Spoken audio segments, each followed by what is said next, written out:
নমস্কাৰ বন্ধু-বান্ধৱীসকল, আজি মই অন্য এটা ভিডিঅ' লৈ আহিছোঁ। আজি মিঠা ক্ষীৰ লৈ আহিছোঁ, পায়সো ক'ব পাৰে।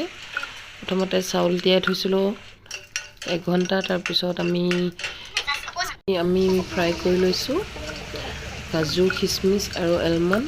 তাৰপিছত আমি ঘি দি এতিয়া অলপ বাটাৰ দিছোঁ, কুকাৰ এটাতে বনাইছোঁ।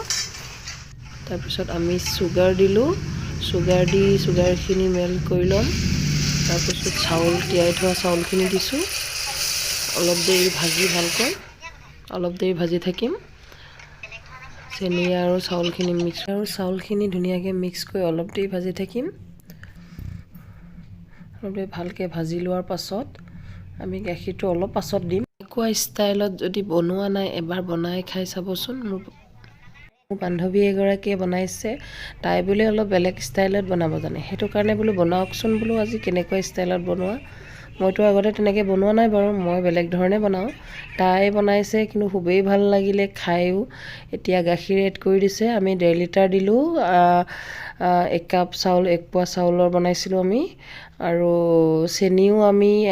চেনি 2 কাপ দিয়া হৈছে। আমি পানী নিদিয়াকৈ ক্ষীৰটো যিহেতু বনাইছোঁ, সেইটো কাৰণে গাখীৰ অলপ বেছিকৈ দিয়া হৈছে। আপোনালোকে পানী অকণমান দিব পাৰে, আমি পানী দিয়া হোৱা নাই। এয়া চাওকচোন কি ধুনীয়া কালাৰ আহিছে।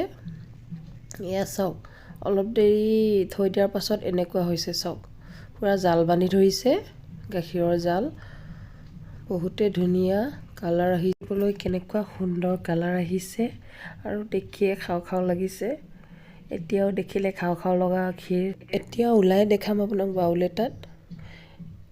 এয়া চাওক, গৰমে গৰমে কি ধুনীয়া কালাৰ আহিছে, দেখিলে খাওঁ খাওঁ লগা নাইনে? কিন্তু এয়া ভণ্টি এগৰাকীৰ কাৰণেহে বনাইছিলোঁ, আমি দুগৰাকী মিলি। ওপৰত অলপ কাজু আৰু এলমণ্ড কাটি দিছোঁ আৰু দেখাত সুন্দৰ হৈ পৰিছে।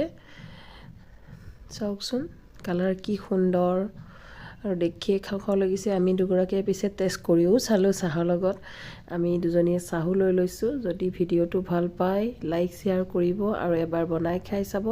আজিলৈ আহিছোঁ, লাইক এটা কৰি যাব সকলোৱে। Bye bye.